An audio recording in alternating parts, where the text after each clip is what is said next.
नमस्कार दोस्तों, मैं अशोक जांगीड़ स्वागत करता हूं आप सभी का। और आज के इस सेशन में हम बात करने वाले हैं सोनेट की। जी हां, सोनेट। सोनेट का मतलब एक ऐसी पोयम जो संगीत से सराबोर है, जिसमें 14 पंक्तियां होती हैं। तो हम बात कर रहे हैं आज सोनेट की। तो देखिएगा, द वर्ड सोनेट, ये जो सोनेट शब्द है, इज डिराइव्ड, ये लिया गया है from Italian sonetto. Italy, Rahul Gandhi का ननियाल है जी, जानते ही आप लोग, ठीक है, तो वहां से आया ये। तो इटालियन शब्द है सोनेटो। इस सोनेटो शब्द से बना है सोनेट इंग्लिश में। बाद में ये शब्द जो सोनेटो से क्या बन गया? सोनेट बन गया। मीन्स अ लिटिल साउंड।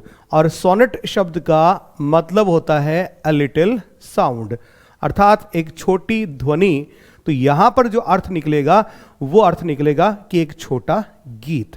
जी हां, एक छोटा सा गीत जिसमें पंक्तियां कितनी होती हैं आप जानते ही हैं, 14 लाइन्स होती हैं। क्लियर? लेकिन आपको ये सोनेटो और लिटिल साउंड शब्द जो है, इसको जरूर ध्यान में रखना है, क्योंकि सोनेट्स के ऊपर जितने क्वेश्चंस पूछे गए हैं, यो मान लीजिए क्वेश्चंस लिमिटेड हैं इस पे। वो क्वेश्चंस तो हो गए समाप्त, ऐसे समझ के चलिए आप। तो अब ये जो तकनीकी जो शब्द बचे हैं ना, इनसे भी अब क्वेश्चंस पूछे जा सकते हैं। जैसे अब की बार ओड के अंदर सवाल पूछ लिए गए थे, ठीक है, तो उसके मूवमेंट पे एंटीस्ट्रोफी क्या है, उसमें किस तरह का मूवमेंट होता है, राइट टू लेफ्ट होता है, लेफ्ट टू राइट होता है। टेक्निकल जो सवाल हैं ये अब पूछे जाने लग गए हैं। तो आपको यहां पर भी थोड़ी सी सावधानी बरतनी है दोस्तों। और याद रखिएगा कि सोनेटो शब्द से बना है। सोनेटो शब्द जो इटालियन भाषा का है और इसका मतलब होता है a little sound. Sonnet expresses a single thought और इमोशन। अब छोटा सा गीत है तो उसमें सिंगल थॉट या सिंगल इमोशन की ही आप बात कर पाएंगे, अर्थात आप इसमें डिफरेंट इमोशंस जो हैं वो नहीं डाल पाएंगे। ठीक है, आगे देखें। द नेम दस reminds us that in olden days. तो इस तरह से ये जो सोनेट शब्द है ये हमें उन पुराने दिनों की याद दिलाता है।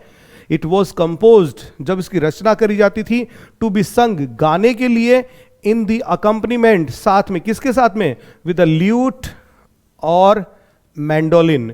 ल्यूट तथा मैंडोलिन जैसे जो वाद्य यंत्र हैं उनके साथ में, ठीक है, इसको गाया जाता था। तो यहां पर मैंने ल्यूट और मैंडोलिन, जो कि गिटार फैमिली के ही मेंबर्स हैं, ठीक है, इनकी तस्वीरें आपके सामने रखी हैं। तो कहीं आपको इस तरह की, आपने कोई पुरानी फिल्में देखी हो तो उस पर आपको ये रिमाइंड होगा कि इस तरह के वाद्य यंत्र भी आपने कहीं देखे हैं। तो इन्हीं वाद्य यंत्रों के साथ में ये जो सोनेट है इसको गाया जाता था। तो यहां तक अपन ने क्या देखा कि सोनेट जो शब्द है ये इटालियन भाषा के सोनेटो शब्द से निकल करके आया है, जिसका मतलब होता है अ लिटिल साउंड। और यहां मतलब क्या है? अ लिटिल सॉन्ग, एक छोटा सा गीत। दूसरा, हमने इसमें देखा कि चूंकि इसकी लेंथ जो है छोटी होती है, 14 पंक्तियों तक सीमित होती है, इसलिए आप इसमें डिफरेंट इमोशंस और थॉट्स को नहीं इंक्लूड कर सकते। इसलिए इसमें सिर्फ और सिर्फ क्या होता है? सिंगल इमोशन और सिंगल थॉट इसमें होता है। ठीक, ल्यूट और मैंडोलिन जैसे जो वाद्य यंत्र हैं इनके साथ में पुराने जमाने में इसको गाया जाता था। तो आगे देखते हैं अब कि व्हाट इज अ सोनेट, कि सोनेट होता क्या है। थोड़ा सा विस्तार से चर्चा करते हैं, क्योंकि अब सवालों के स्तर जो हैं आरपीएससी ने बढ़ा दिए हैं, या कोई सी भी पीएससी हो, सवालों के स्तर हमेशा बढ़ते ही रहेंगे। तो देखिएगा कि द सिंपल आंसर कि सोनेट क्या है, इसके बहुत सरल सा इसका जवाब है that a sonnet is a poetic form. Sonnet क्या है? पहली बात तो पोइटिक फॉर्म है, प्रोज से इसका कोई लेना देना नहीं है। दूसरी इसकी विशेषता क्या है? Made of 14 lines. इसमें कितनी पंक्तियां होती हैं? 14 लाइन्स होती हैं। ए स्टैंडर्डाइज राइम स्कीम, एक राइम स्कीम इसमें होती है। एक कंसिस्टेंट मीटर, और इसमें एक मीटर भी पाया जाता है जो कि कौन सा होता है? आयम्बिक पेंटामीटर होता है। एंड अ वोल्टा, साथ में इसमें क्या पाया जाता है? वोल्टा, जिसको आप also known as a turn, जिसको आप टर्न नाम से भी जानते हैं, वोल्टा एक्चुअल में क्या होता है? Change in thought, turn in thought. आगे चर्चा करूंगा, फिलहाल एक बार इतना ही देखते हैं, अभी विस्तार से और चर्चा होगी इसके बारे में। दैट मार्क्स टोनल और थीमेटिक शिफ्ट, जो थीम में, टोन में जो शिफ्ट होता है, चेंज होता है, इसको मार्क करता है, इसको बताता है, वोल्टा बताता है।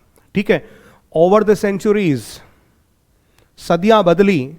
एक्चुअली 13वीं सदी के अंदर इसको लिखा जाना प्रारंभ किया गया था, तब से लेके हम 21वीं सदी तक पहुंच चुके हैं। तो सदियां बदली, various poets have taken liberties by deliberately omitting यानी हटाना, और आल्टरिंग यानी चेंज करना, some of these 4 main components. ये जो ऊपर 4 हमें कंपोनेंट दिए गए हैं, कौन कौन से दिए गए हैं? पहला तो देखिएगा, ये रहा नंबर 1 की 14 लाइंस होती हैं, पहला। इसमें राइम स्कीम पाई जाती है, दूसरा। इसमें मीटर पाया जाता है, तीसरा। और इसमें वोल्टा पाया जाता है, चौथा। ये जो 4 जो पैरामीटर हैं, इनमें जब सदियां जब बदली, वक्त जैसे जैसे बदला, तो बहुत सारे पोइट आए, उन्होंने क्या किया, जानबूझ करके इसमें कुछ ना कुछ बदलाव किया। ठीक है, some of these 4 main components, but लेकिन the vast majority of the sonnets, लेकिन फिर भी जो ज्यादातर सोनेट्स हैं, यू कम अक्रॉस, जो आपने देखे होंगे, adhere closely to this form. वो ज्यादातर सोनेट्स जो हैं, उनमें आपको ये चारों विशेषताएं आपको मिलती हैं। तो मोटे तौर पे देखा जाए तो सोनेट में देखिए क्या क्या बात मिलती है। 14 लाइन्स मिलती हैं, एक राइम स्कीम मिलती है, तीसरा इसमें एक कंसिस्टेंट मीटर मिलता है, और चौथी इसमें जो सबसे इंपॉर्टेंट बात जो होती है, इसमें आपको एक वोल्टा मिलता है। क्लियर? तो ये 4 चीजें आपको किसी सोनेट में देखने को मिलती हैं। अब हम बात करेंगे कि सोनेट जो है, इसका इतिहास क्या रहा है। ठीक है, कि when were sonnets invented, sonnets का आविष्कार जो है वो कब हुआ है, तो इसके बारे में अभी थोड़ा सा आप देखिएगा, सुनिएगा, काफी रुचिकर बातें हैं। और जब आप इनको सुनते हैं, दिमाग में रखते हैं, तो इनसे कहीं ना कहीं कोई ना कोई सवाल जो है निकल करके आता है और एग्जाम में आपकी काफी हेल्प करता है।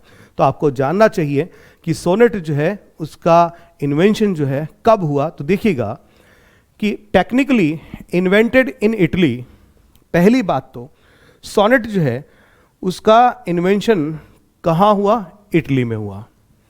ठीक है, by a 13th century notary, 13वीं सदी के एक नोटरी महाशय थे, नेम्ड जियाकोनमो डा लेंतिनी। मोटे तौर पे आप लेंतिनी नाम इसको याद रखिए। ठीक है, लेकिन इनको पूरी तरह से क्रेडिट नहीं दिया जाता है कि इन्होंने लिखा। ठीक है, लेकिन आगे चल के देखिएगा होता है, but the form was popularised by a 14th century scholar.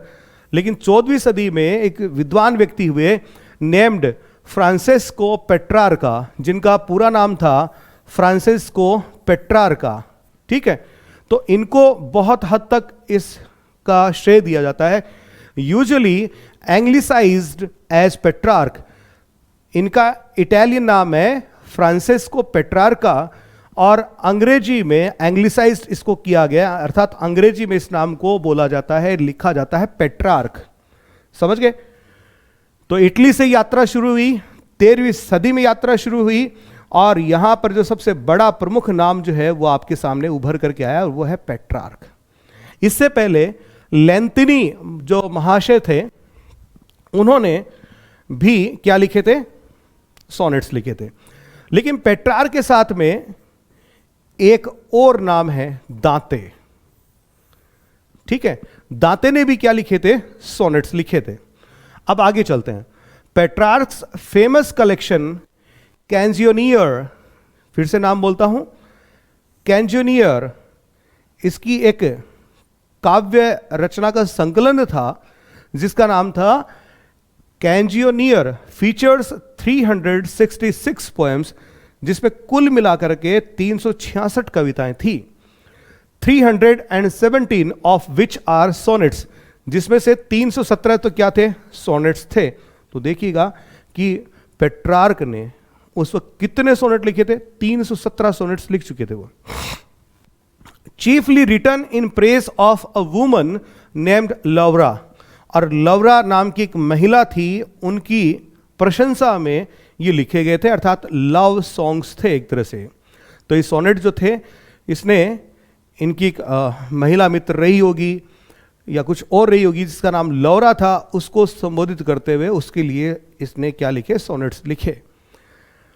The general theme of this sequence, आप देखिएगा कितने सोनेट्स थे, 317। तो 317 सोनेट सिर्फ एक महिला के लिए इसने लिखे।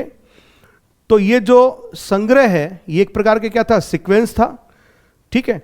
तो ये जो सीक्वेंस जो थी, इस सीक्वेंस के अंदर द जनरल थीम जो थी of poems is the unattainability of love, अर्थात ये से क्या करता है, प्रपोज करता है, लेकिन ये महिला जो है बार बार इसके प्रपोजल को, इसके प्यार के प्रपोजल को ठुकरा देती है।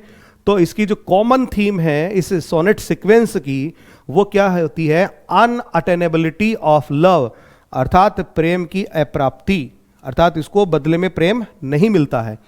This style of poetry written to express the unattainable love for another is called Petrarchism.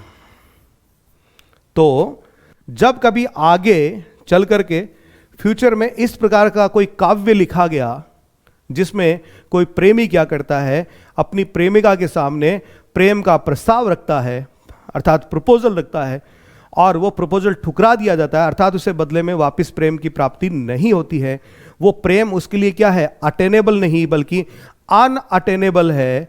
तो जो अनअटेनेबल जो लव है, इस प्रकार की थीम पर आगे चल करके कोई साहित्य लिखा गया, तो उस साहित्य को नाम ही क्या दे दिया गया, पेट्राकिज्म, कि ये इस पोएम की थीम क्या है, पेट्राकिज्म है। समझ गए आप? तो इतनी ज्यादा उसने सोनेट्स लिखे थे कि एक तरह का स्टाइल जो है उसके नाम से ही चर्चित हो गया था। फिर आगे बात करते हैं इसमें। It flourished in Italy for over 2 centuries। Italy में अगले 2 सदियों तक ये फलता रहा, फूलता रहा, पनपता रहा सोनेट।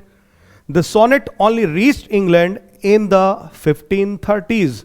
इंग्लैंड में सोनेट जो है सबसे पहले कब पहुंचा, 1530, इस 30 के दशक में पहुंचा।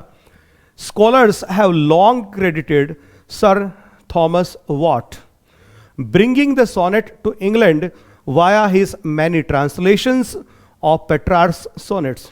तो इसने क्या किया, थॉमस वॉट जो है, सर थॉमस वॉट जो है, पेट्रार्क ने जो सोनेट्स लिखे उसके बहुत सारे ट्रांसलेशन जो हैं उसने किए इंग्लिश भाषा में, और इंग्लैंड वालों को बताया कि भैया सोनेट नाम से भी देखिए कोई चीज होती है।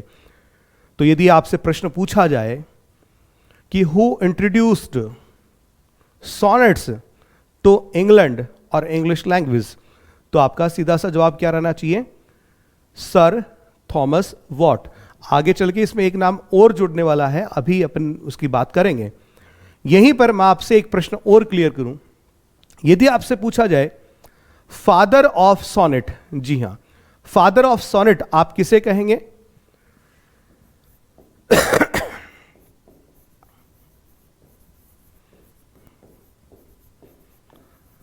तो आपका जवाब क्या होना चाहिए, पेट्रार्क।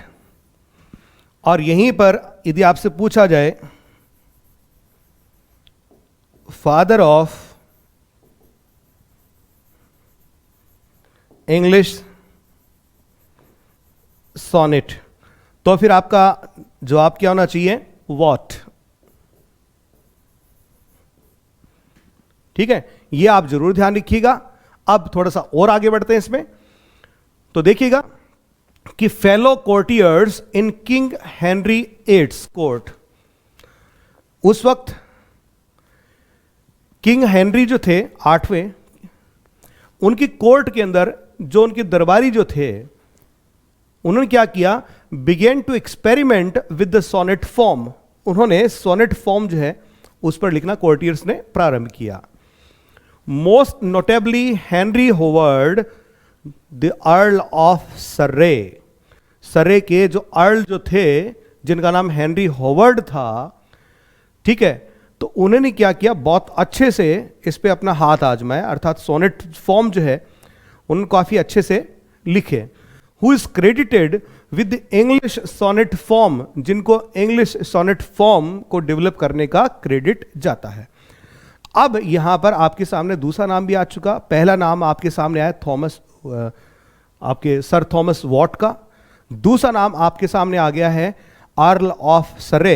तो इन दोनों की जो जोड़ी है, इसको सरे एंड वॉट नाम से भी इंग्लिश लिटरेचर में जाना गया है। आपने कहीं ना कहीं जरूर पढ़ा होगा। ठीक है, तो मैं आपको क्लियर कर देता हूं कि सरे जो है व्यक्ति का नाम नहीं है, सरे स्थान का नाम है। और इसका जो अर्ल था, अर्ल ऑफ सरे, इसका पूरा नाम क्या था, हेनरी होवर्ड था।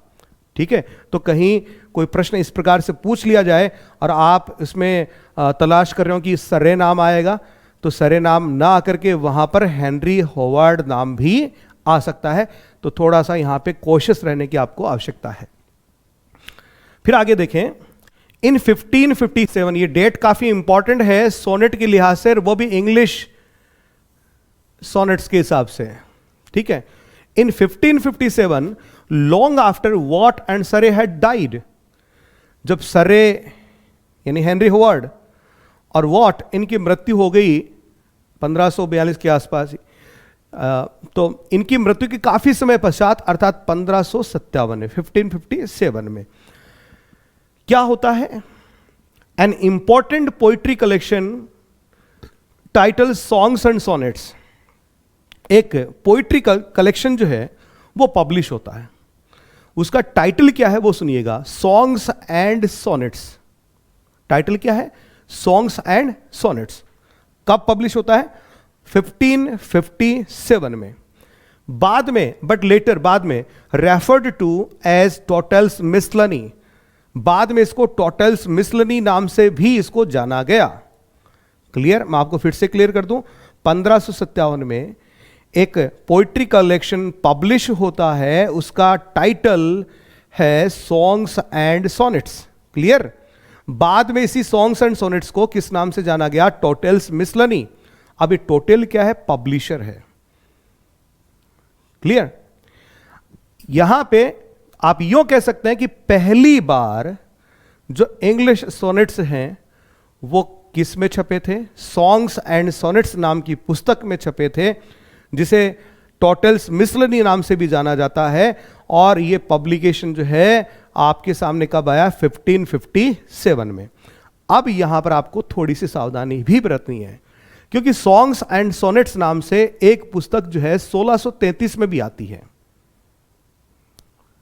सुन रहे आप, 1633, 1631 में जॉन डन की मृत्यु होती है, और उसके मृत्यु के 2 वर्ष पश्चात यानी 1633 में पुस्तक छपती है, नाम है सॉन्ग्स एंड सोनेट्स। तो उसका नाम भी सॉन्ग्स एंड सोनेट्स है और इसका नाम भी सॉन्ग्स एंड सोनेट्स है। लेकिन ये जो छपी है ये कब छपी है, 1557 में, और वो छपी है कब, 1633 में। इसका एक दूसरा नाम भी चर्चित और प्रचलित रहा है और वो है टोटल्स मिसलनी। तो यदि आपसे यूं पूछा जाए कि इंग्लिश सोनेट जो सबसे पहले कब सामने आए, कब छपे, कौन सी पुस्तक में छपे, तो आप कहेंगे 1557 में सॉन्ग्स एंड सोनेट्स में छपे। क्लियर है, तो इसको ध्यान में रखिएगा। साथ में यदि ऑप्शन के रूप में 1633 वाली सॉन्ग्स एंड सोनेट्स का हो तो आपको धोखा नहीं खाना है, थोड़ा सावधान रहिएगा यहां पे। तो was published featuring many works by both poets, और ये जो दोनों पोएट्स कौन से, सर थॉमस वॉट और अर्ल ऑफ सरे जिसका नाम हेनरी होवर्ड है, इन दोनों की जो पोइट्री है वो भी इसमें शामिल थी, जिसमें क्या थे, सोनेट्स ही थे इनके, along with a large number of anonymous poems, और इसके अलावा और भी बहुत सारी क्या थी, पोइट्री थी इसमें, इंक्लूडिंग मैनी सोनेट्स, जिसमें बहुत सारे सोनेट्स शामिल थे। अब हम बात करते हैं, ये तो आपकी एक छोटी सी हिस्ट्री रही कि सोनेट का इतिहास क्या है, सोनेट इन्वेंट कब हुआ। तो मोटे तौर पे देखिए हमने क्या देखा कि लेंतिनी नाम के एक व्यक्ति थे इटली के, ठीक है, उन्होंने सोनेट फॉर्म लिखना प्रारंभ किया। लेकिन इसको ज्यादा जो पॉपुलैरिटी दिलाई वो किसने दिलाई? पेट्रार्क ने। पेट्रार्क के अलावा दांते ने भी लिखे थे। फिर अगली दो ये पेट्रार्क का नाम कौन सी सदी का है? 14th सेंचुरी का। फिर अगली 2 सदियों तक इटली के अंदर ये फ्लॉरिश होता रहा, फलता फूलता पनपता रहा। फिर 16वीं सदी उसके अंदर सर थॉमस वॉट ने 1530 के दशक में पेट्रार्क के द्वारा जो सोनेट्स लिखे गए थे उन सोनेट्स का ट्रांसलेशन किया इंग्लिश भाषा के अंदर। तब अंग्रेजों को भी पता चला कि भाई सोनेट्स नाम से भी इस तरह से भी एक पोइटिक फॉर्म है और ऐसे ऐसे भी पोइट्री लिखी जाती है। फिर जो किंग हेनरी हैं 8th, उनके दरबार में कोटियर अर्ल ऑफ सरे, इन्होंने इसको काफ़ी सीरियसली लिया और इंग्लिश सोनेट जो उन्होंने लिखे, तो इनका नाम भी इनके साथ जुड़ गया। तो हमने जाना कि फादर ऑफ सोनेट जो है पेट्रार्क को कहा जा रहा है, और फादर ऑफ इंग्लिश सोनेट की बात करें तो ये क्रेडिट किसको जाता है? बिल्कुल आप समझ गए होंगे, ये जाता है वॉट को। ठीक है।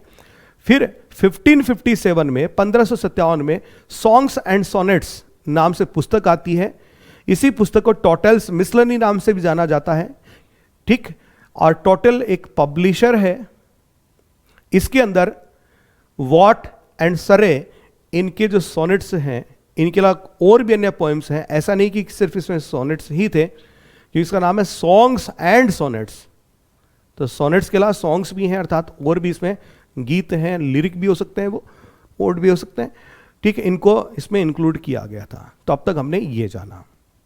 अब हम ये जानते हैं कि किसी सोनेट के स्ट्रक्चर की यदि हम बात करें, उसके एनाटॉमी की बात करें तो वो क्या होता है। तो देखिएगा कि किसी सोनेट में क्या क्या चीजें होती हैं कि as mentioned above there are 4 key components to a standard sonnet.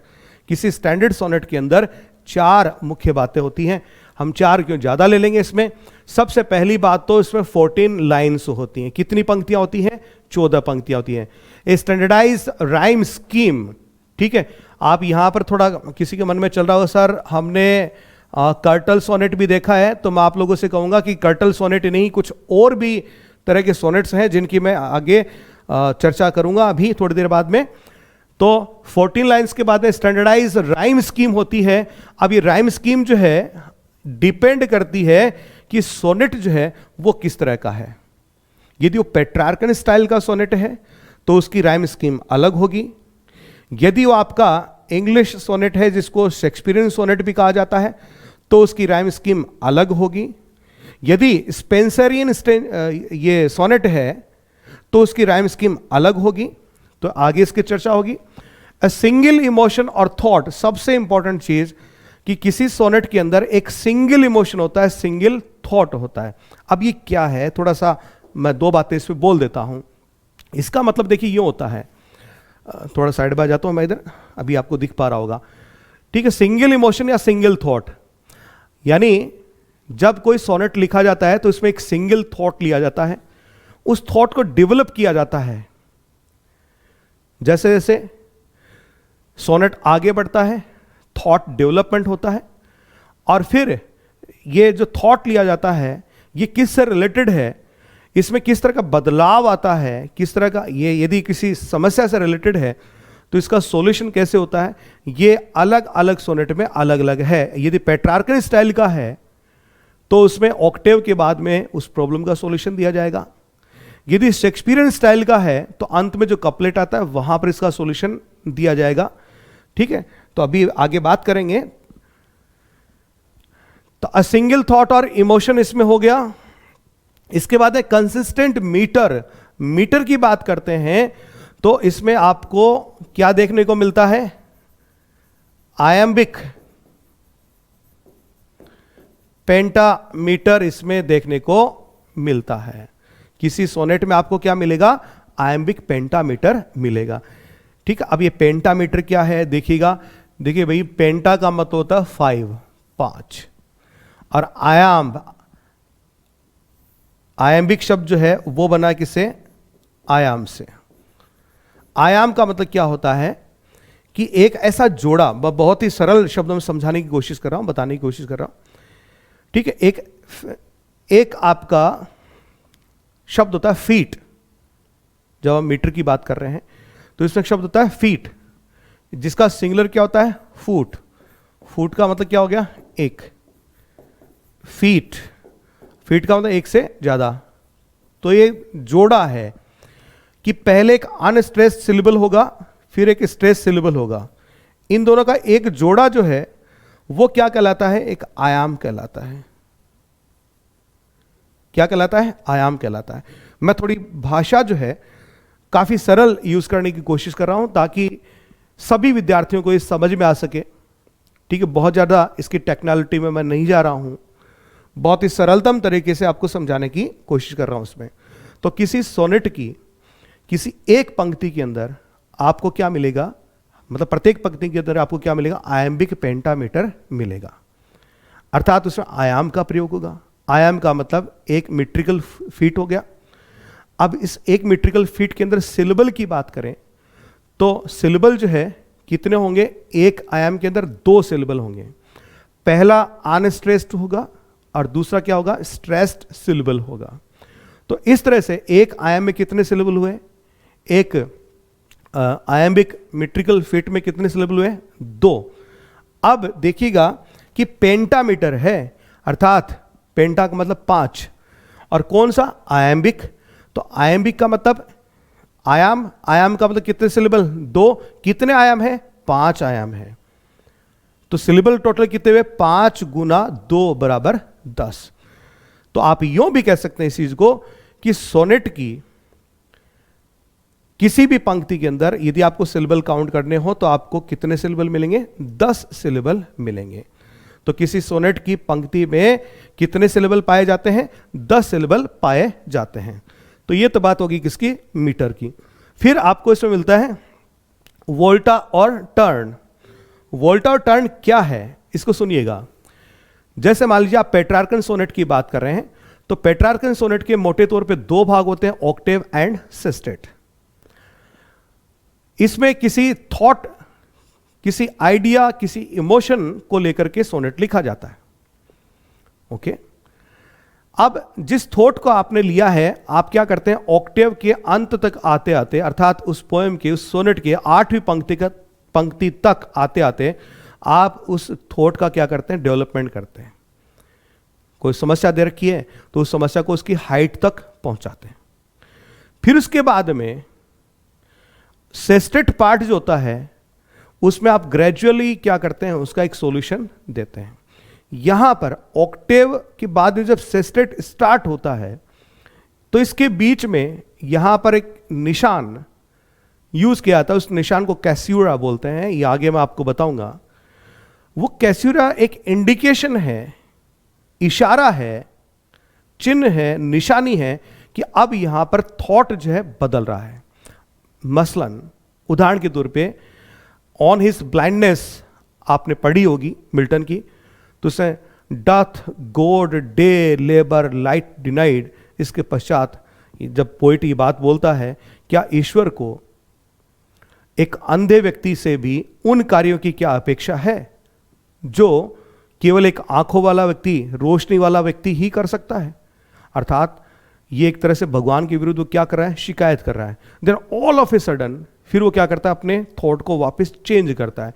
तो ये जो चेंज ऑफ थॉट जो है वो किसके द्वारा मार्क या चिन्हित किया जाता है?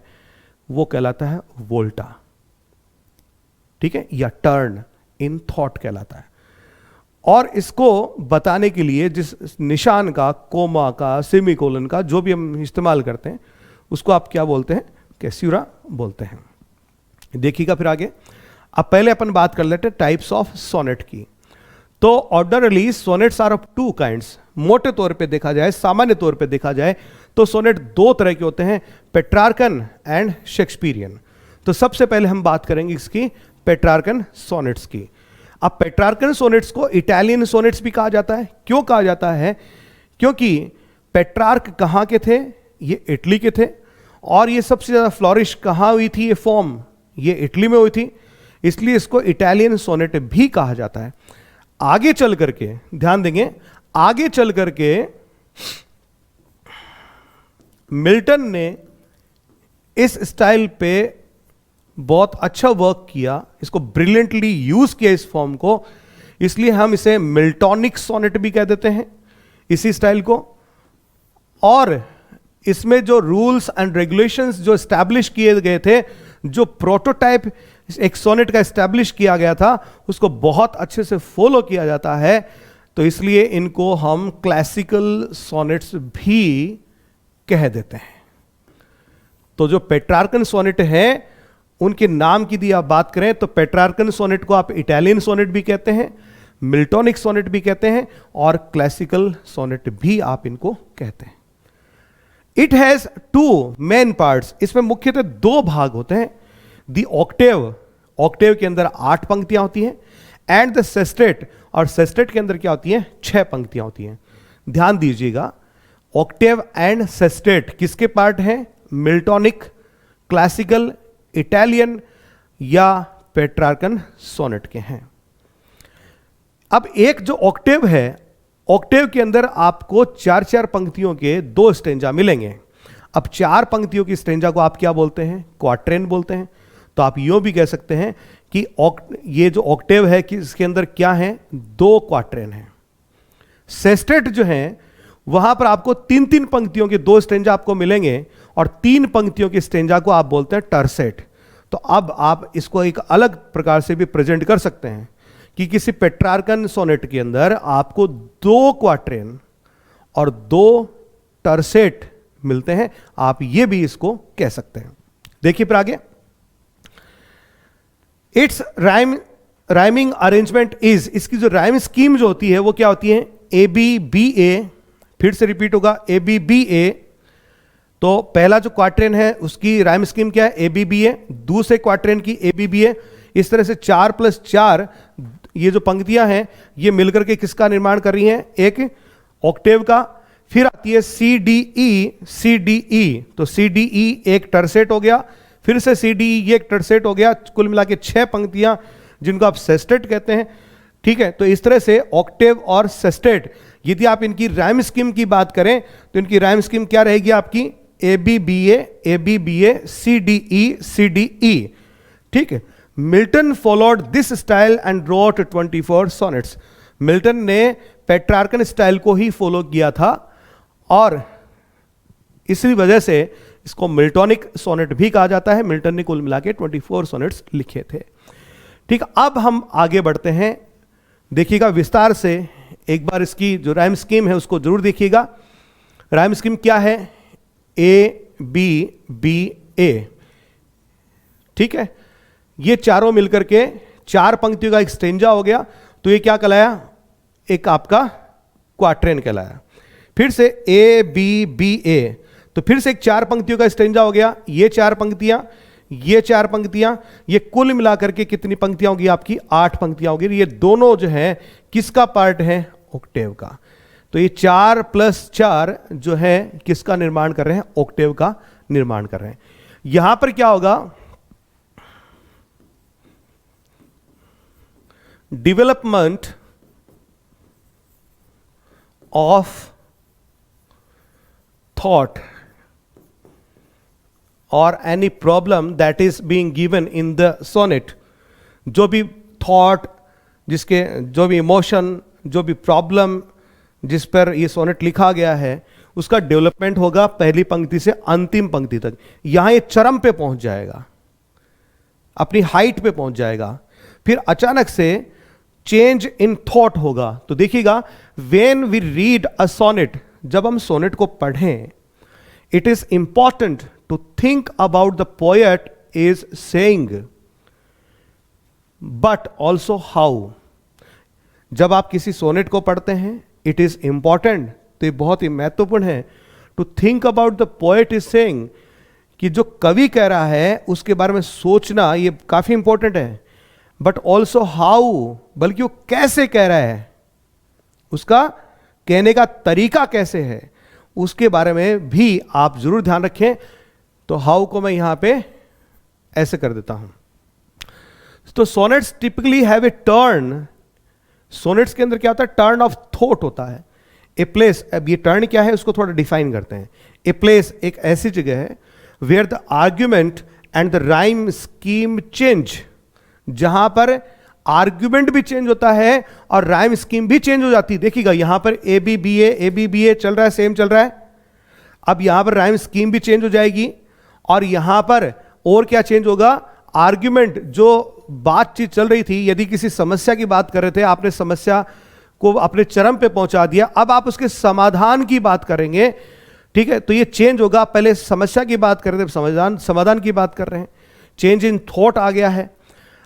At the end of the Octave, और इस उद्देश्य के लिए क्या होता है, ऑक्टेव के एंड में there is a well marked pause, एक यहां पर एक पोज आएगा, थोड़ा सा ठहराव आएगा, जो मार्क्ड अर्थात चिन्हित होगा, और इसे क्या कहा गया है, कैस्यूरा, इंडिकेटेड बाय द पंक्चुएशन, जिसे किसी पंक्चुएशन के द्वारा इंडिकेट किया जाएगा, और वो प्राय क्या होती है, कोमा होती है।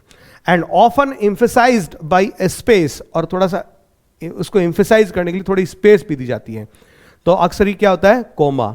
कौन सी मां, कोमा, समझ गए, मजाक की बात कर रहा हूं, कौन सी मां, ऐसे गंभीरता से मत लेना ना, कोमा, ताकि आपको याद रहे।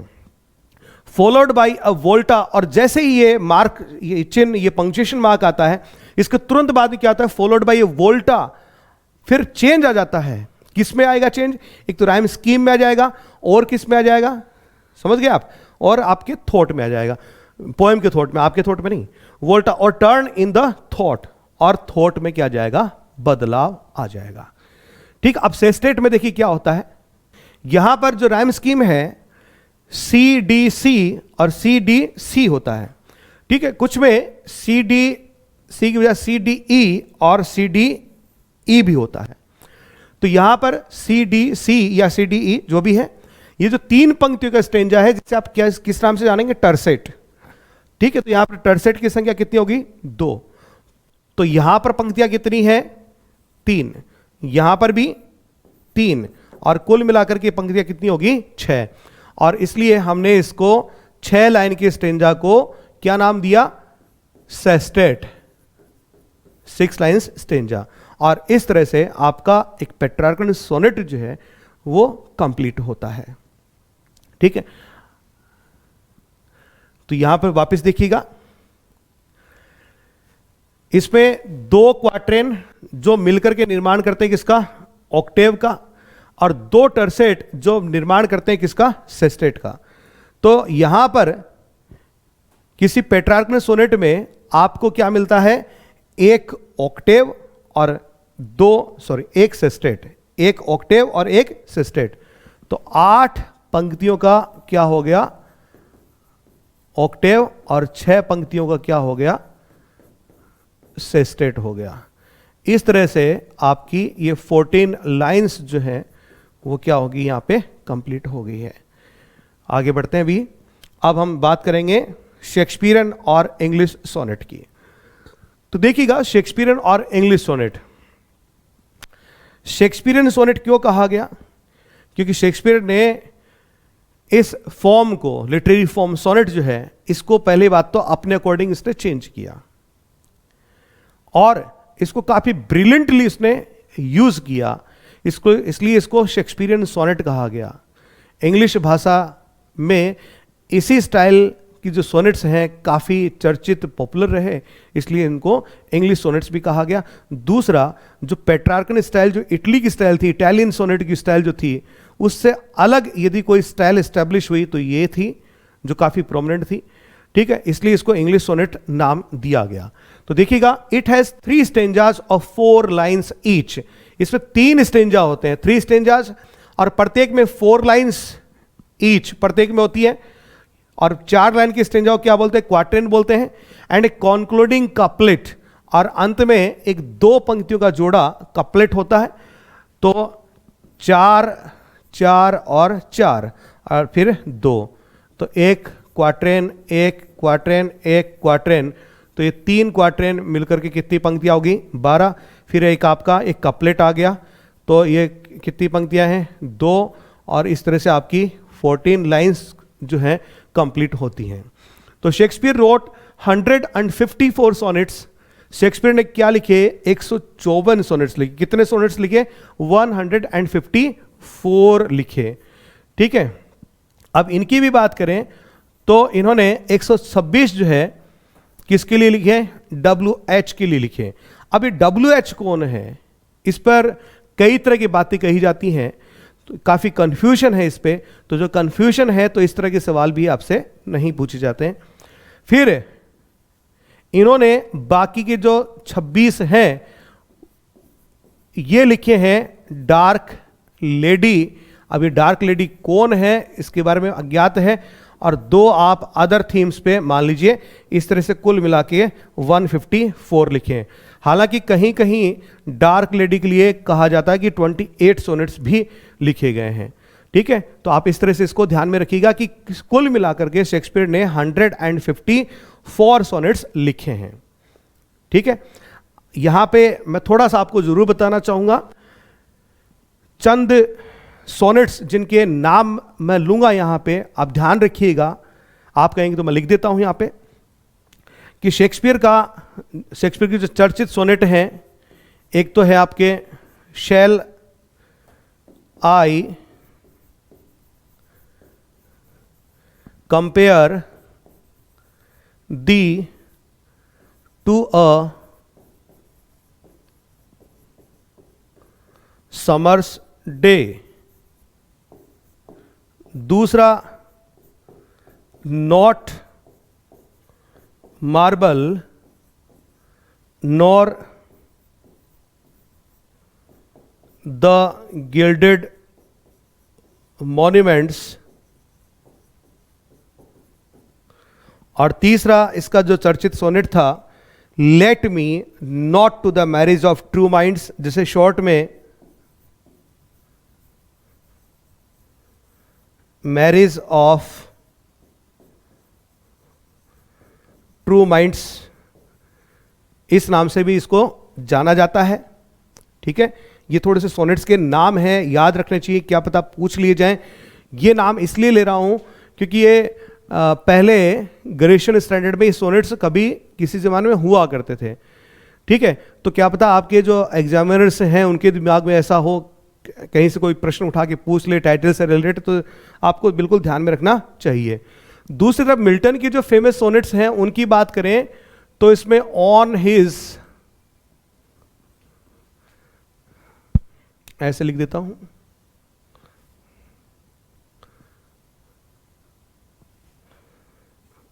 शब्दों में लिखूंगा तो थोड़ा बड़ा हो जाएगा, ऐसे लिख देता हूं, ऑन हिज 23rd बर्थडे, और एक ऑन हिज ब्लाइंडनेस, और एक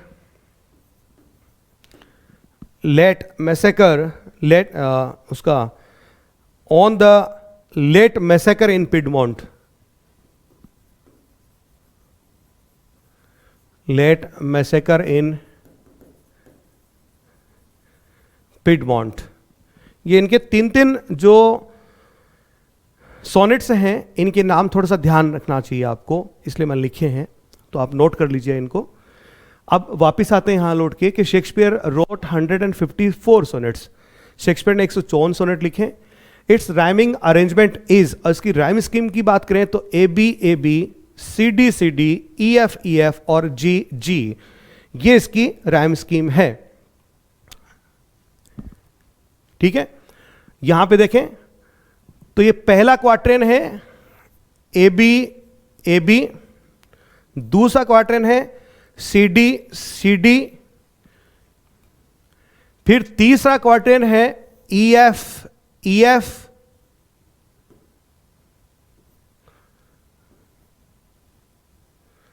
और अंत में दे दिया यहां पे कपलेट 2 पंक्तियों का। तो इस तरह से शेक्सपियर के किसी सोनेट में आपको क्या मिलता है, 3 क्वार्टेन मिलते हैं और 1 आपको कपलेट मिलता है। क्लियर?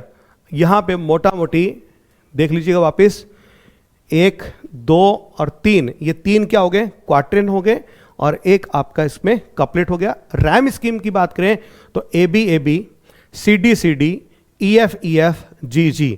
आप इतना याद रखिएगा कि लास्ट में GG आता है, लास्ट में क्या आता है, GG। ठीक है, तो तो इससे आप इसको थोड़ा पकड़ पाएंगे।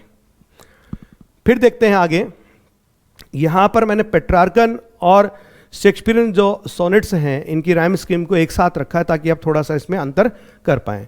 तो पेट्रार्कन सोनेट में एक ऑक्टेव और एक सेस्टेट होता है। एक तो क्या होता है ऑक्टेव और दूसरा क्या होता है सेस्टेट, ठीक है।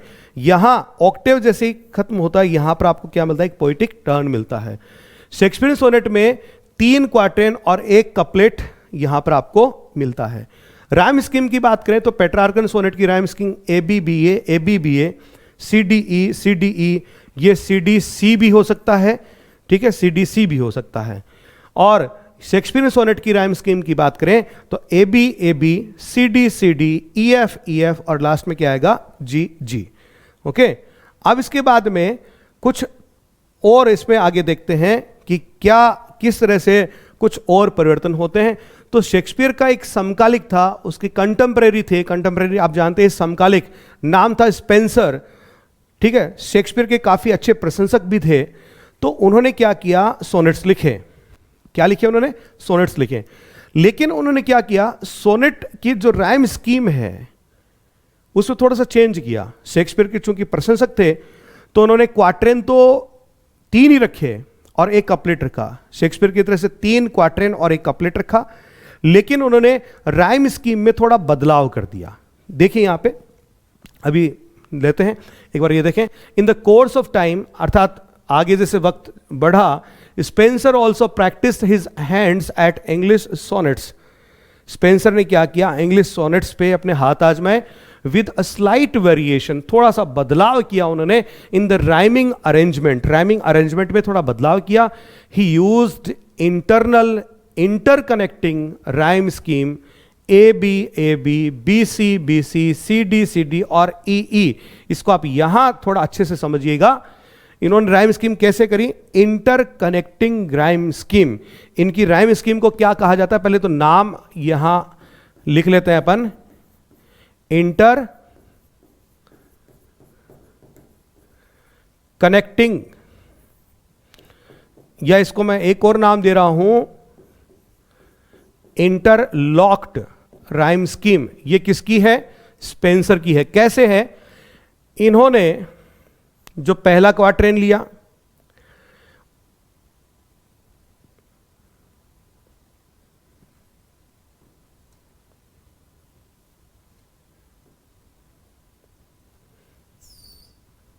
अभी ठीक है, देखिएगा, जो पहला क्वार्टेन लिया, दूसरा क्वार्टेन जो स्टार्ट होता है,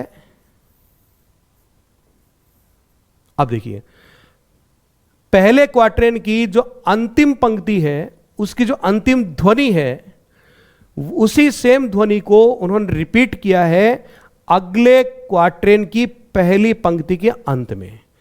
तो यहां पे बी बी ये लॉक हो गया। इस तरह से देखा जाए तो जो पहला जो स्टेंजा है दूसरे स्टेंजा के साथ क्या हो गया, इस तरह से लॉक हो गया है। ओके, देख पा रहे हैं, इस तरह से क्या हो गया है, लॉक हो गया है। तो इंटरलॉक या इंटरकनेक्ट, आपस में कनेक्ट हो गया, आपस में लॉक हो गया है। अब देखिए ये जो सेकंड स्टेंजा है इसकी अंतिम और अगला जो स्टेंजा थर्ड, उसकी जो पहली पंक्ति है उसकी अंतिम जो ध्वनि है ये सेम है। तो ये भी यहां पर क्या हो गया, लॉक हो गया। तो इस तरह से इन्होंने क्या रखे, क्वार्टेन 1, क्वार्टेन 2, ये भी क्वार्टेन है 3, तो 3 क्वार्टेन रखा और 1 इन्होंने क्या रखा, कपलेट रखा। तो कुल मिलाकर के 3 क्वार्टेन और 1 कपलेट शेक्सपियरियन सोनेट की तरह से रखा, लेकिन इसमें बदलाव किसमें कर दिया, राइम स्कीम में कर दिया।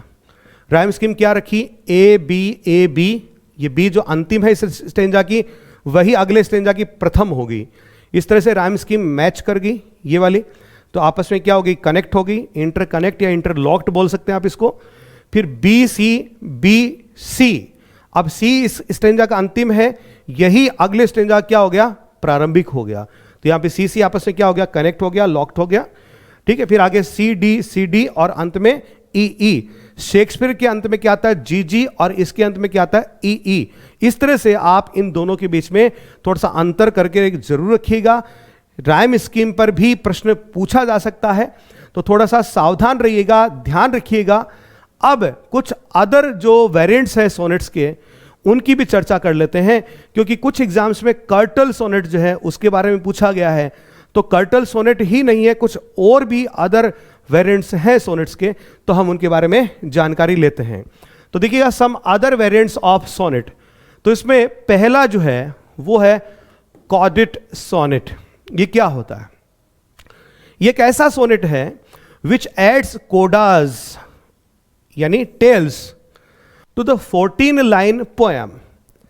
जो 14 पंक्तियों की पोएम अर्थात जो सोनेट जो होता है उसके आगे कुछ और थोड़ा सा ऐड ऑन किया होता है, जिसको कोडा या टेल कहा जाता है। और इसी कोडा नाम की वजह से इसका नाम रखा गया caudate sonnet. Gerard Manley Hopkins, जिन्हें हम G.M. हॉपकिंस नाम से भी जानते हैं, जो कि पादरी महाशय हुआ करते थे, उनकी एक पोएम है that nature is a Heraclitean fire. That nature is a Heraclitean fire. ये किसका एग्जाम्पल है? ये कॉडेट सोनेट का एग्जाम्पल है। क्लियर? तो पहला वेरिएंट जो मैंने आपको दिया वो है कॉडेट सोनेट। शायद आपने पहले ना पढ़ा हो, नहीं पढ़ा तो भी फर्क नहीं पड़ता, नाम आपको जरूर याद रखना है, क्योंकि कर्टल सोनेट जैसे जो कुछ अदर वेरिएंट हैं उन पर भी क्या आ चुके हैं, प्रश्न आ चुके हैं। अब इसके बाद में कर्टल सोनेट की ही बात कर लेते हैं। कर्टल का मतलब क्या होता है? शॉर्ट करना, कट करना, काट करके छोटा करना, रिड्यूस करना। तो जब सोनेट की जो फॉर्म है उसमें उसको रिड्यूस कर दिया जाए, एक 14 लाइन सोनेट को रिड्यूस कर दिया जाए, छोटा कर दिया जाए, तो वो क्या कहलाता है? कर्टल सोनेट कहलाता है। तो a shortened version devised by G.M. Hopkins, ये भी जेराल्ड मैनली हॉपकिंस अर्थात G.M. हॉपकिंस का ही डिवाइस किया हुआ है, that maintains the proportions of the Italian form. ध्यान रखिएगा, ये इटालियन फॉर्म जो है उसी को मेंटेन किया इसने। मेंटेन किसको किया? इटालियन फॉर्म को, न कि शेक्सपियरियन फॉर्म को। ठीक है, अब इसको कैसे मेंटेन किया है? तो पहली बात तो आप इटालियन फॉर्म, पेट्रार्कन फॉर्म, उस पर बेस्ड है ये कर्टल सोनेट। ये जरूर ध्यान रखिएगा, प्रश्न पूछा जा सकता है कि कर्टल सोनेट किस पर बेस्ड है, उसकी ओरिजिनल फॉर्म जो है वो कैसी है? वो इटालियन सोनेट की है, न कि शेक्सपियरियन सोनेट की। Clear? Substituting 2 6 stressed tercets for 2 quatrains in the octave। Octave के अंदर क्या करते हैं? जो 2 क्वार्टेन होने चाहिए, ऐसे समझिए आप इसको, ये 4 पंक्तियों का आपका एक स्टेंजा हो गया, क्वार्टेन हो गया, फिर से आपका 4 पंक्तियों का एक क्वार्टेन हो गया। ठीक है, ये मिल, अब देखिए ये क्या कर रहे हैं, ये मिलकर के क्या कहलाएगा? ऑक्टेव। ठीक है, इसमें कितनी पंक्तियां थी? 4। इसमें कितनी थी? 4। तो कह रहा है ये जो क्वार्टेन है, ठीक है, इसको 6 स्ट्रेट टर्सेट में बदल दिया गया। टर्सेट, ऑक्टेव के अंदर कितनी पंक्तियां होती हैं? 8। अब टर्सेट कितने हैं? 2। तो क्वार्टेन को ये किस में चेंज कर रहा है भाई? 3 पंक्तियों के स्टेंजा में, अर्थात इसे क्या बना दिया? टर्सेट। इसको भी किस में चेंज कर दिया? 3 में। क्या बना दिया इसे? टर्सेट।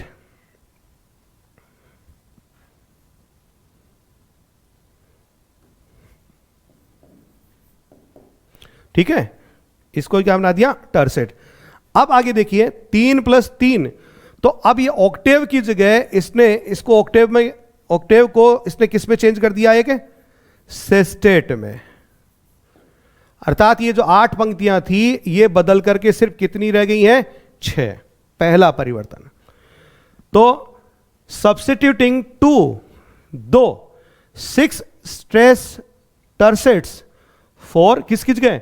2 क्वार्टेन्स इन दी ऑक्टेव। अर्थात ऑक्टेव के अंदर जो 8 पंक्तियां होती हैं, अर्थात जो 2 क्वार्टेन होते हैं, उन क्वार्टेन्स को किस में चेंज कर दिया? 2 टर्सेट में। कितनी पंक्तियों के? 3 के। अर्थात किस में बदल दिया? एक सेस्टेट में 6 पंक्तियों में बदल दिया। राइमिंग ए बी सी, ये इसने इसकी राइमिंग स्कीम कर दी। ठीक, अभी आपने थोड़ी देर पहले देखी होगी राइम स्कीम, याद है आपको किसकी? ये रही ए बी बी ए, यहां पर क्या करती? ए बी सी और A B C, ji, A B C और ए बी सी, ये इसकी राइम स्कीम कर दी। And 4.5 lines for the sestet, और फिर अगली जो 6 पंक्तियां थी, जो क्या थी? एक सेस्टेट, कितनी पंक्तियां थी? 6 थी। इन 6 को इसने कितनी पंक्तियों में चेंज कर दिया? 4.5। क्लियर? इसको इस तरह से इसने चेंज कर दिया। और इसकी राइमिंग स्कीम क्या रखी? DEB तो also 6 stress except for the final 3 stress line. अब देखिए यहां पर कितनी पंक्तियां? 6। यहां पर कितनी है? 4 और आधी। तो इस तरह से किसी कर्टल सोनेट में कितनी पंक्तियां रहेंगी? 10.5 लाइन्स, 10.5 लाइन्स। ठीक है, तो कर्टल सोनेट्स में 10.5 पंक्तियां रहेंगी। कर्टल सोनेट का बेस्ट एग्जाम्पल तो है GM हॉपकिंस का पाइड ब्यूटी नाम से जो सोनेट है वो है। अब इसके बाद में भी कुछ है क्या इसमें? बिल्कुल है। इसके बाद में सोनेट रीडबल है, तो देखिएगा सोनेट रीडबल क्या होता है। सोनेट रीडबल, इसमें तीसरा वेरिएशन दे रहा हूं आपको। कर्टल सोनेट ही शायद आपने पढ़ा होगा। ठीक है, कर्टल सोनेट से पहले मैंने आपको कॉर्डेट सोनेट दिया है, अभी कर्टल सोनेट की बात करी। अब कर्टल सोनेट के बाद में हम बात करें स्ट्रेस्ड सोनेट की, जी हां, सॉरी, सोनेट रीडबल की। तो also known as a crown of sonnets, इसे क्या कहा जाता है? क्राउन ऑफ सोनेट्स भी कहा जाता है। सोनेट रीडबल, रीडबल समझते हैं? ठीक है, डबल नहीं, उसको और डबल कर दो, रीडबल कर दो। इस कंपोज्ड ऑफ 15 सोनेट्स। पहली बात तो ये 15 सोनेट्स का एक ग्रुप होता है। क्या होता है? 15 सोनेट्स का एक ग्रुप होता है। दैट आर लिंक्ड, जो आपस में जुड़े रहते हैं बाय द रिपीटिशन, किसके माध्यम से? रिपीटिशन के माध्यम से, of the final line of one sonnet as the initial line of the next. यो समझिए, ये एक सोनेट है और इसकी ये जो अंतिम पंक्ति है, ये इस सोनेट की क्या है? प्रथम पंक्ति है। ये ऐसे लिखा है यहां पे। तो repetition of the final line of one sonnet, इस सोनेट की final line as the initial line of the next, अगले सोनेट की क्या होगी? इनिशियल। ठीक है, इनिशियल लाइन होगी। And the final line of that sonnet, और इस सोनेट की जो फाइनल लाइन है as the initial line of the previous, ये इस पहले वाले सोनेट की क्या है? इनिशियल लाइन है। समझ गए आप? ये इस तरह से है द लास्ट सोनेट, और फिर इसी क्रम में ये पहला सोनेट हो गया, ये दूसरा हो गया, ऐसे ऐसे से करके जो 15 सोनेट हैं, यहां तक कितने सोनेट हो गए? 14 सोनेट हो गए। तो कहता अब 14 सोनेट में यदि आप इस तरह से क्या करेंगे, इनकी यदि एक एक पंक्तियां उठाएंगे जो आपस में रिपीट हुई है, ठीक है, ये पंक्ति कहां रिपीट हुई? यहां पे। ये पंक्ति कहां रिपीट हुई? यहां पे। तो इस तरह से एक एक पंक्ति जो आपने रिपीट करी है वो यदि उठाएंगे और सभी पंक्तियों को यहां पर ऐसे रख देंगे, 14 पंक्तियों को, तो ये जो सोनेट अंतिम तैयार होता है। तो 14 सोनेट तो अलग अलग हैं, और फिर इन सोनेट्स के अंदर जो लाइन आपस में रिपीट करी गई हैं उन्हीं को मिला करके यहां पर एक अंतिम सोनेट तैयार कर दिया गया है। तो देखिए, the last sonnet consist of all the repeated lines of the previous 14 sonnets, कि अंतिम सोनेट के अंदर जितनी भी पंक्तियां पहले जो 14 सोनेट में रिपीट हुई हैं उनको इन the same order in which they appeared, ठीक है, तो जिस ऑर्डर में इनको रीअपेयर हुई हैं उनको यहां पर रख दिया जाता है। अंतिम सोनेट ऐसे 15वां तैयार हो जाता है। तो इस प्रकार से सोनेट रीडबल के अंदर कितने सोनेट्स होते हैं, एक सवाल बनता है। ठीक है, कितने सोनेट्स होते हैं? 15 सोनेट्स होते हैं। इसमें जो अंतिम सोनेट जो होता है उसमें जो पंक्तियां काम में ली गई हैं वो सभी पंक्तियां जो हैं वो, इसकी पहली पंक्ति पहले सोनेट में है, दूसरी दूसरे से ली गई है, तीसरे से ली गई है, ऐसे आपस में, ठीक है। ये रिपीटेड जो पंक्तियां थी उनको यहां पर संग्रह के तौर पे रख दिया गया और एक सोनेट तैयार कर दिया गया। In the same order in which they appeared, okay. Marilyn Nelson's a wreath for Emmett Till, ये इसका एक एग्जाम्पल है, किसका? सोनेट रीडबल का। अब यहीं पर यात्रा खत्म नहीं होती है दोस्तों। अब जो सोनेट रीडबल है इसके बाद में भी कुछ और भी दे रखा है, तो देखते क्या है। जैसे स्ट्रेच्ड सोनेट है, तो स्ट्रेच सोनेट क्या है? स्ट्रेच का आप मतलब जानते हैं, स्ट्रेच एंड पकड़ के आप खींच के लंबा कर देते हैं, स्ट्रेच कर देते हैं, ठीक है, लंबा कर देते हैं, तो उसको अपन क्या बोलते हैं? Stretch sonnet. अर्थात सोनेट जो है 14 पंक्तियों से उसको बड़ा कर दीजिए, ठीक है। तो 14 से ज्यादा पंक्तियों का सोनेट है वो क्या कहलाएगा? आपका स्ट्रेच्ड सोनेट कहलाएगा। अब आप कहेंगे सर अभी आप थोड़ी देर पहले कोडेट सोनेट बताए थे, तो कोडेट के अंदर 14 पंक्तियों के आगे एक टेल यानी छोटी सी पूंछ जुड़ी रहती है, उसी को बोलते हैं कोडेट सोनेट। यहां पर पंक्तियां बढ़ती हैं पूरी, ठीक है। तो ये 16 लाइंस की जो सोनेट्स हैं वो इसमें इंक्लूड किए जाएंगे। तो stretched sonnet is extended to 16 or more lines, 16 या उससे ज्यादा पंक्तियों के। कम से कम कितनी है? 16, और भी हो सकती हैं, ठीक है। सच एज, जैसे कि as those in George Meredith sequence modern Love, जैसे कि जॉर्ज मेरेडिथ की जो सोनेट सीक्वेंस है जिसका नाम है मॉडर्न लव, इसमें जो उन्होंने आधुनिक प्रेम मॉडर्न लव नाम से जो सोनेट्स लिखे हैं, इनकी जो लंबाई इन्होंने रखी है 16 लाइंस की रखी है, 16 पंक्तियों की रखी है, तो इसलिए इनको स्ट्रेच सोनेट्स कहा जाता है। अंतिम तौर पे देखिए सबमर्ज सोनेट, सबमर्ज सोनेट, इसको आप यूं समझिए कि कोई बड़ी सी पोएम है, जैसे टी.एस. इलियट की एक बड़ी सी पोएम है द वेस्टलैंड, 400 से अधिक पंक्तियां हैं उसमें, ठीक है। तो आपने देखी होगी जो भी उसमें पंक्तियां हैं, तो काफी बड़ी पोएम है। तो उस पोएम के अंदर एक सोनेट बीच में टक कर दिया जाए, इंसर्ट कर दिया जाए, तो उसको बोलते हैं सबमर्ज्ड सोनेट। तो submerged sonnet is tucked into a longer poetic work. इसमें पंक्ति संख्या मैंने दे रखी है, पंक्ति संख्या 235 से लेकर के 248 तक, 235 फ्रॉम 235 से लेके 48 तक टी.एस. इलियट की द वेस्टलैंड जो है उसमें एक सोनेट बीच में लगाया गया है, इंसर्ट किया गया है, तो ये क्या कहलाएगा? सबमर्ज्ड सोनेट कहलाएगा। इसके अलावा आप देखें तो सोनेट सीक्वेंस, तो सोनेट सीक्वेंस क्या है? Is a group of sonnets, एक सोनेट्स का group sharing the same subject matter. याद रखिएगा सब्जेक्ट मैटर क्या होना चाहिए? इनका सेम होना चाहिए। अभी से मॉडर्न लव, ठीक है, आधुनिक प्रेम, ये क्या है? सब्जेक्ट मैटर है जॉर्ज मेरेडिथ की लव सोनेट सीक्वेंस की। Clear? Okay. And sometimes a dramatic situation and persona, तो कभी कभी किसी नाटकीय स्थिति या नाटकीय पर्सोना पर लिखे गए, सेम सब्जेक्ट मैटर पे लिखे गए बहुत सारे जो सोनेट्स हैं उनका ग्रुप जो है वो क्या कहलाता है? सोनेट सीक्वेंस कहलाता है। तो यहां उदाहरण के तौर पे see George Meredith's Modern Love sequence. Modern love क्या है? एक सोनेट सीक्वेंस है। Sir Philip Sidney's Astrophel and Stella, ये भी क्या है? एक सोनेट सीक्वेंस है।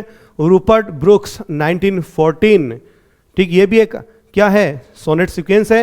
And Elizabeth Barrett Browning's Sonnets from the Portuguese, ये भी क्या है? एक सोनेट सीक्वेंस है।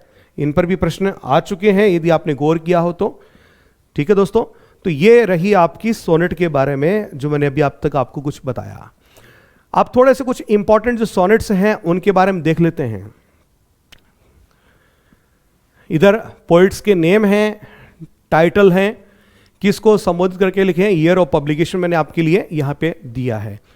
टोटेल, ये टोटल क्या है, पब्लिशर्स नेम है, ये पोएट का नाम नहीं है, ठीक है। इसका नाम क्या था, मिसलनी, ठीक है। ओरिजिनल नाम क्या था, ऑफ सॉन्ग्स एंड सोनेट्स, और 1557 में आया था वैरायटी ऑफ सब्जेक्ट्स। ओके, याद आ गया होगा आपको, मैंने आपको बताया था अभी। सर फिलिप सिडनी ने एस्ट्रोफेल एंड स्टेला लिखा to his beloved lady Penelope को एड्रेस करके लिखा, 1598 में आया था ये। स्पेंसर ने एमोरेटी लिखा था अपनी ब्राइड एलिजाबेथ के लिए 1595 में। शेक्सपियर ने जो सोनेट्स लिखे, दो को संबोधित किए, मिस्टर डब्ल्यूएच को और डार्क लेडी को उन्होंने संबोधित किया था। 1609 में ये पब्लिश हुए थे। 1609 वो वर्ष रहा जब शेक्सपियर ने लगभग लिखना बंद कर दिया था, उसके बाद में उसने कुछ लिखा नहीं था। हेनरी कॉन्स्टेबल ने डायना नाम से लिखा, मिसलेनियस है, 1592 में लिखा। सैमुअल डेनियल का है डेलिया, ठीक है, थीम या सब्जेक्ट मैटर जो है मिसलेनियस है। थॉमस लोज का फिलीज 1593 में आया। इसके बाद में माइकल ड्रेटन का आइडियाज मिरर की स्पेलिंग थोड़ी सी डिफरेंट रहेगी, 1594 का है। फुल्के ग्रेविले का सीलिका है 1597 में। मिल्टन के सोनेट्स जो हैं 1645 में आए। जॉन डन हॉली सोनेट्स रिलीजियस थीम पे हैं, याद रखिएगा। जॉन डन का नाम जो है आपने the go and catch a falling star, the sun rising, ठीक है, वैलेडिक्शन मोरो, इस तरह से पढ़ा होगा, लेकिन इसका नाम जो है हॉली सोनेट से भी जुड़ा हुआ है। रिलीजियस पोएट्री भी इसने लिखी है, सिर्फ महिलाओं और उनकी बेवफाई के ही बारे में नहीं लिखा है, हॉली सोनेट्स भी इसने लिखे हैं। रिलीजियस थीम पे लिखा है 1633 में, हालांकि इसकी मृत्यु हो गई थी 1631 में, ठीक है, 1631 में इसकी मृत्यु हो जाती है। पोस्थमसली 1633 में ये पब्लिश होते हैं। विलियम वर्ड्सवर्थ के रिवर डर्डन सोनेट्स हैं, एक्लेस्टिकल सोनेट्स हैं, ठीक है। रिवर डर्डन जो है मिसलेनियस थीम पे हैं, ठीक, और ये रिलीजियस एंड मिस्टिकल पे है, एक्लेस्टिकल। पहले वाला 1820 में और दूसरा 1822 में आया है। फिर D.Z. रसेटी ने भी हाउस ऑफ लाइफ नाम से लिखा है 1881 में। और एलिजाबेथ बैरेट ब्राउनिंग, जो रॉबर्ट ब्राउनिंग की वाइफ थी, सोनेट्स फ्रॉम द पुर्तगीज लिखा, इस पे प्रश्न भी आया था, 1850 में लिखा था इन्होंने। और जॉर्ज मेरेडिथ मॉडर्न लव लिखा 1862 में इन्होंने लिखा था। तो दोस्तों, इस तरह से आज हमने सोनेट्स के बारे में जानकारी हासिल करी। तो मोटे तौर पे सोनेट्स क्या होता है, एक 14 पंक्तियों की एक पोएम होती है, 14 लाइन पोएम होती है। और खास बात क्या होती है कि इसमें सिंगल इमोशंस होते हैं। क्या होते हैं? सिंगल इमोशंस होते हैं।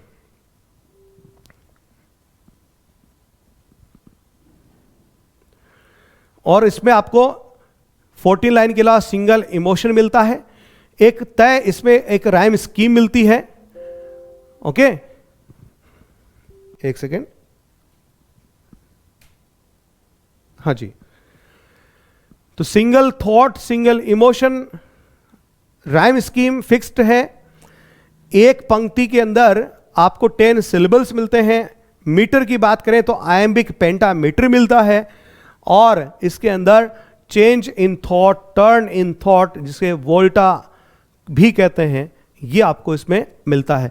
मोटे तौर पे देखा जाए तो सोनेट जो है, सोनेट को हम दो भागों में बांटते हैं। दो इसके ब्रॉड डिविजन्स हैं, एक को आप पेट्रार्कन सोनेट कहते हैं और दूसरे को शेक्सपियरियन सोनेट कहते हैं। ठीक है, आगे इसमें चल करके स्पेंसरियन सोनेट जो है एक वेरिएशन के तौर पे ऐड हुआ। फिर आगे कुछ और वेरिएंट्स भी हमारे सामने निकल करके सामने आए, जिनमें caudate sonnet, curtal sonnet, readable sonnet, ठीक है, सोनेट सीक्वेंस इत्यादि इत्यादि, और स्ट्रेच सोनेट्स, ये आपने देखे। तो दोस्तों, आप बिल्कुल कमर कस के तैयार रहिए और अपनी तैयारी जो है उसको नए आयाम दीजिए। और जैसा मैंने आपको पहले भी बताया था कि जब आप ये वीडियो लेक्चर वाली क्लास वगैरह अटेंड करते हैं तो आप शॉर्ट नोट्स जो हैं जरूर बनाएं। तो उम्मीद करता हूं कि आपने शॉर्ट नोट्स बनाने शुरू कर दिए होंगे। तो लगातार आप इन क्लासेस को देखें और बिल्कुल अपने आप को अपडेट रखें। जो नई नई चीज़ मैंने अपडेट करी है सोनेट्स में, उनका भी आप ख्याल रखें। चलिए मिलते हैं फिर, धन्यवाद।